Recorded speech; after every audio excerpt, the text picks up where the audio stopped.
बाजूने बीडच्या धारूर तालुक्यातील भोगलवाडी इथे ओबीसी महाएल्गार पुकारला मेळावा पार पडला। या मेळाव्यातून हाकेंनी प्रकाश सोळंकेंवर टीका केली। सोळंके म्हणतात माझी जात आडवी आली असं हाके म्हणाले, तर सुंदरराव सोळंकेंना उपमुख्यमंत्री पदापर्यंत नेलं तेव्हा जात आडवी नाही आली का?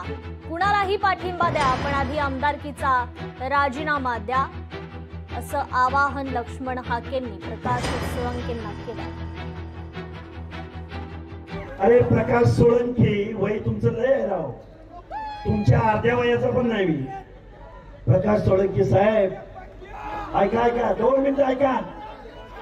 अरे या महाराष्ट्राचा उपमुख्यमंत्री सुंदरसिंह सोळंके झाला त्यावेळी जात नाही तुमची आडवी आली कधी? आली का नाही? अरे तुम्ही धारूर मधून निवडून गेला, आमच्या लोकांनी कोणी मतं दिली असतील का नसतील गावगाड्यातल्या? तुम्ही दिली का नाही?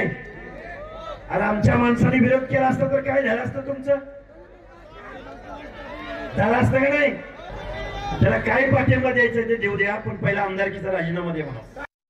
यानंतर महत्त्वाची बातमी, काँग्रेसचं शिष्टमंडळ उद्धव ठाकरेंच्या भेटीला गेलंय। विजय वडेट्टीवार, अमीन पटेल, थोरात हे मातोश्रीवर दाखल झाले। विधान परिषदेच्या विरोधी पक्षनेतेपदाबाबत यावर चर्चा होऊ शकते।